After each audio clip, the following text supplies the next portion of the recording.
Hi TV people! Right then folks, I wonder a bit dizzy.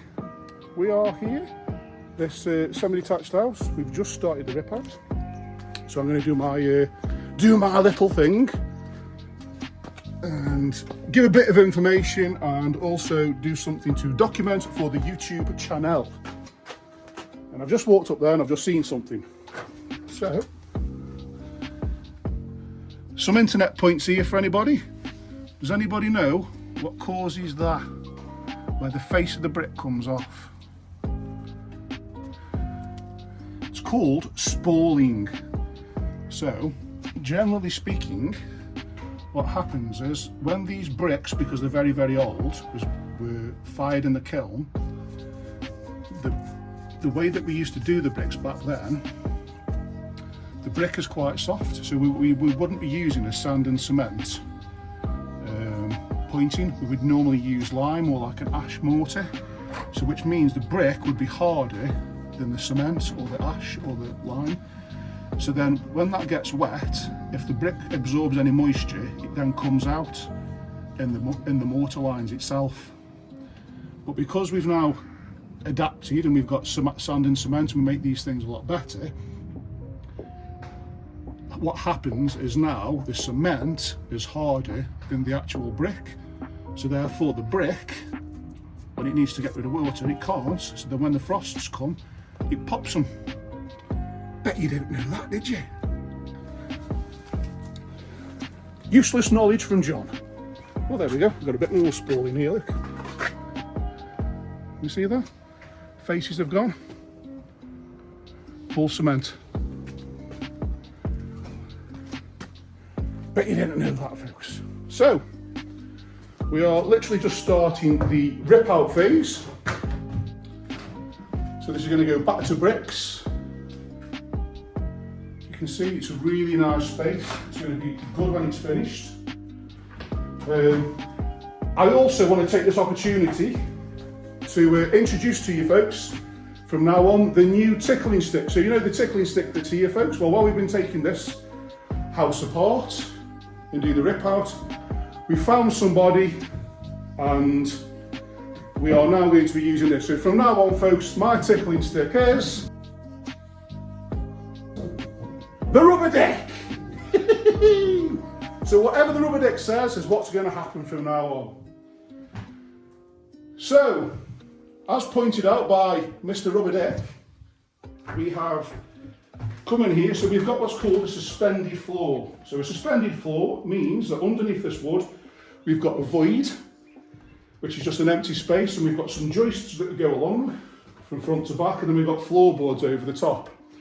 So what happens generally is outside here, we can see that we've got some vents, as pointed out there by the Rubber Deck. And we've got some vents there, so we have to have what's called cross-flow ventilation, which means air should be able to travel underneath and get out to the other side. And the reason is that because obviously it's going to be earth down there, it's going to be moist and it's going to have moisture content. Wood is a living product, so it's prone and susceptible to things like rot. So we've got dry rot, wet rot, we've got a number of different things, and it's also good for wood-boring insects. So we've got a wood-boring insect, Mr. Beetle, and we've got to be careful where to stand. So what we've got here, if you look where we've got some of these floorboards that have gone, this is the current floorboard. And to give you an idea of the severity of this one, can you see all them little holes? So that's where a beetle's come along, laid its larvae in the wet timber, and when the larvae hatches, it eats the timber, it leaves, and then that's what those little holes are to go on to form baby beetles. But then what it does is it actually eats the nourishments out of the wood, which leaves the wood to be soft. So with the power of my hand, see the dust? I can literally just break it in half. So, Mr. Rubber Dick says,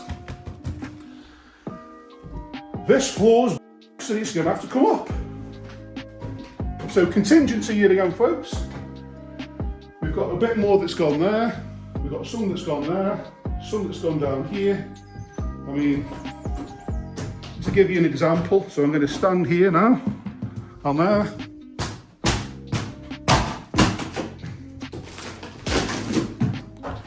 There you go, can you see how it's all dusty? There you go, so you see the holes? So, like I say, I wasn't using, so yeah, this is the strength of the rubber deck. You see the holes?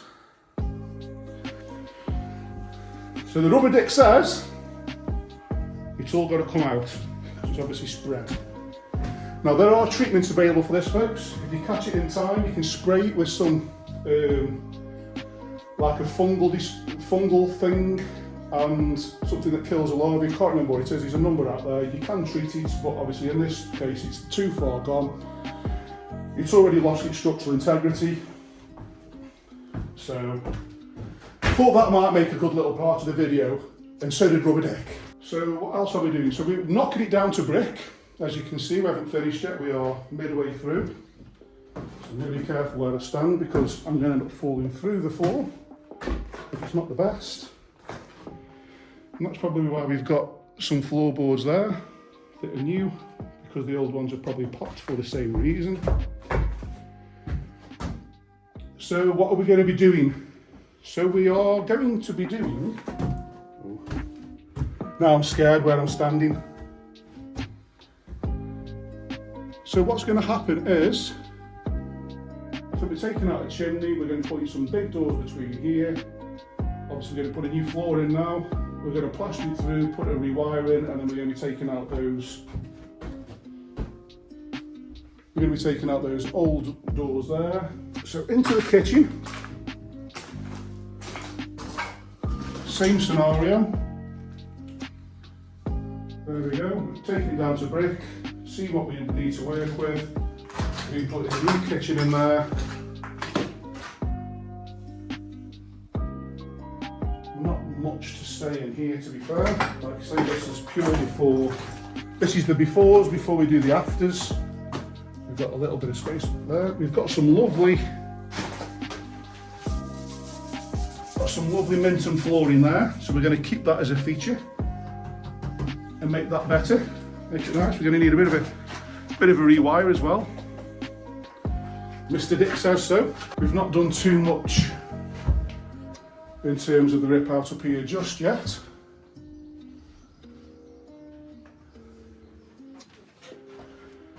So this rear room here, oh, let me see where I can stand. So hopefully you can see from there. We're going to be turning this into a bathroom. So we're going to be moving the bathroom from the front. So the current bathroom's inside there.